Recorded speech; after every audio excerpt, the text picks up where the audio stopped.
Here at Top 10s, we've covered the Darwin Awards once before. Of course, one video is hardly enough to contain all of the world's stupidity. Now, in case this is the first time you've heard of it, the Darwin Awards are based on Charles Darwin's theory of evolution. In nature, there is the survival of the fittest, and this, of course, extends to the human race. Every year, folks on the internet gather a collection of incidents where people have died or made themselves infertile by doing incredibly stupid things. They are declared winners of a Darwin Award, guaranteeing that they will never pass on their genes to the next generation. And in the video today, we're looking at 10 more of the best.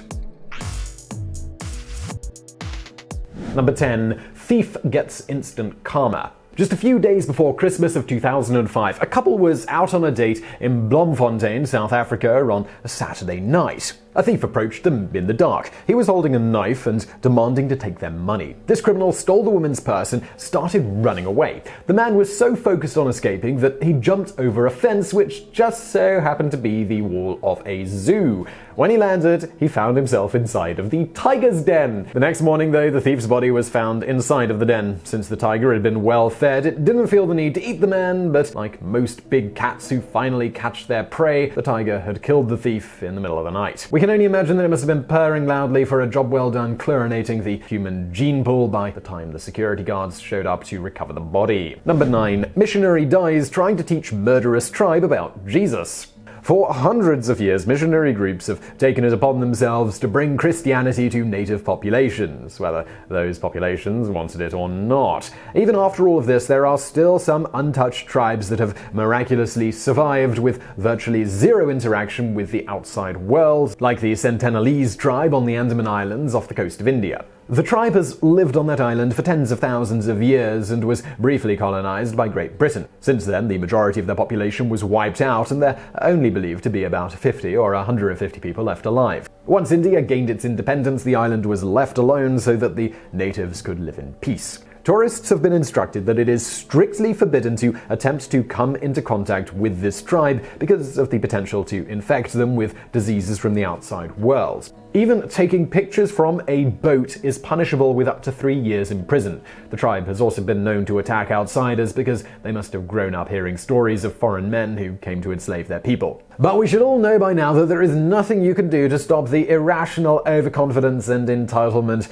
of a millennial. In November of 2018, a 26-year-old American man named John Allen Chow paid fishermen to bring him to the Andaman Islands, even though he knew that this was dangerous and illegal. He even took a selfie and posted a picture of himself on his way to the island and posted it on Instagram. His goal was to preach Christianity to the natives, even though they couldn't speak the same language as him. When the fishermen came to pick him up, the tribe had shot John multiple times with their arrows and then used a rope to drag his body to the beach so that the fishermen couldn't retrieve his body. The fishermen were all arrested for illegally transporting him to the island, but since the laws of the outside world do not apply to the Sentinelese people, no one is going to be held accountable for his death.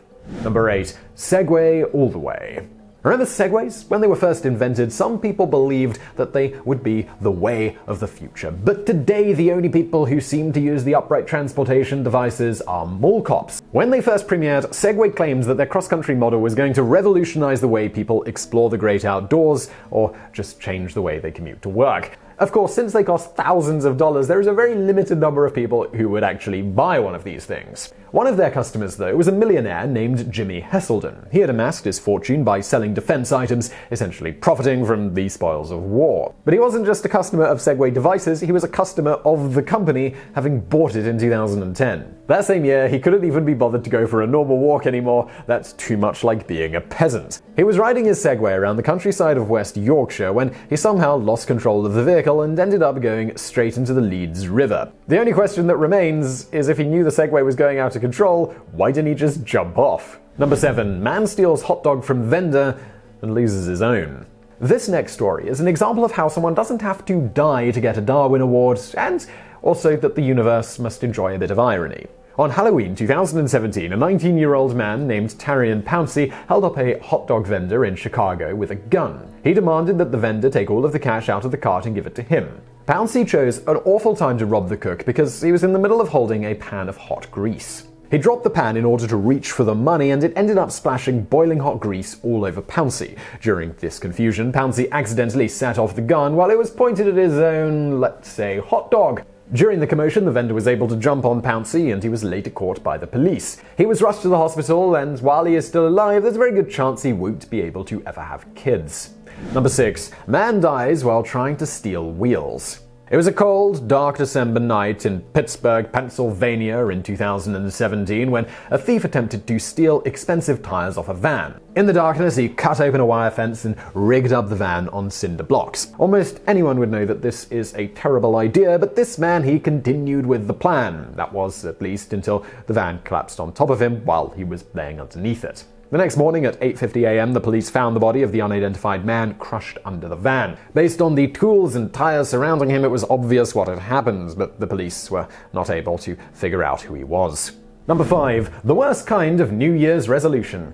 On December 31st, 2010, thousands of people were gathered for New Year's Eve in Moscow's Red Square, getting ready to count down for the beginning of 2011. A woman who was part of a terrorist group was strapped with a suicide belt bomb, and they were using a brand new cell phone as a detonator. Their plan was for the woman to walk into the middle of the crowd, hide the bomb, and then they were going to text the phone at midnight and set off the explosion. This would have killed hundreds of people at the very least. On her way to Red Square, though, the cell phone company sent a generic Happy Holidays message to the new phone number. This set off the bomb early, making the unnamed woman the one and only victim. 2 of her accomplices were witnessed running away from the explosion. When they were caught, they were identified as being part of a radical Islamic group that was responsible for setting off a bomb in an airport just a few days prior. Number 4. The Kiss of Death.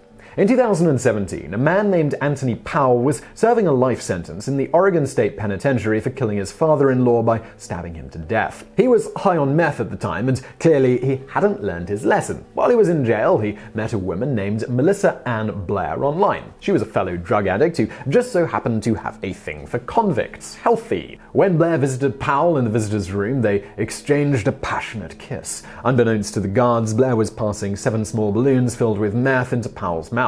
He swallowed these regurgitated balloons, planning to pass them later when he got back to his cell. The felon must not have thought this plan through very clearly, though, because the balloons ended up rupturing on the way down and he died of an overdose. Blair was arrested and found guilty of committing a drug conspiracy.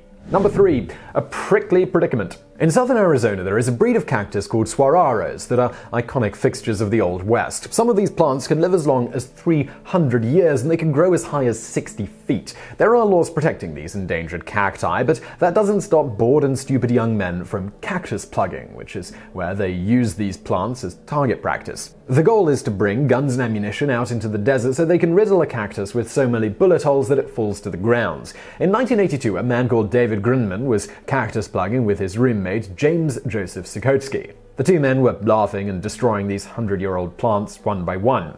He must not have judged the distance of one of the extra large plants, though, because the cactus came straight down on top of him and impaled his body with spikes, and he died almost instantly.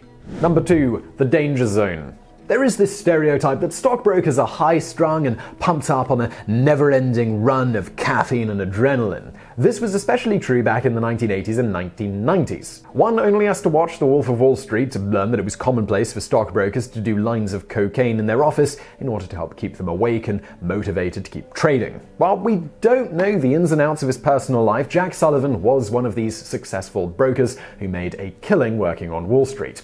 After becoming a millionaire, he decided to retire in his 40s and moved to San Francisco with his wife. One Sunday morning in 1996, he woke up and went for a run at the Lincoln Park golf course. His wife said that he had a habit of carrying a tape recorder with him so that he could talk about all of his brilliant ideas when he went on a run. Unfortunately for Sullivan, he was a little too absorbed in himself instead of being aware of his surroundings. He ran full speed off a cliff known as Eagles Point Overlook and died at just 49 years old. Number 1. The Sympathy Vote. In 1979, a man named Nitaro was running for the Japanese House of Representatives. He was afraid that he wouldn't actually win the election, so he concocted a plan to gain sympathy from the voters and also make his competition look bad in the process. He wanted to pretend that he had been attacked by a gang of thugs. Without even pointing fingers, this would have begun a conspiracy theory that these men were hired by his competitors and sent to kill him. In order to make this a convincing story, he had to stab himself so that he would have some kind of proof that an attack actually happened. He decided to grab a huge kitchen knife and lunge it into his own leg. Unfortunately for him, he hit a major artery and died before Election Day. So I really hope you found that video interesting. If you did, please do hit that thumbs up button below and don't forget to subscribe for brand new videos just like that every day of the week. If you're looking for something else to watch though, why not check out my other channel called Biographics? You'll find a link to that in the description below. And as always, thank you for watching.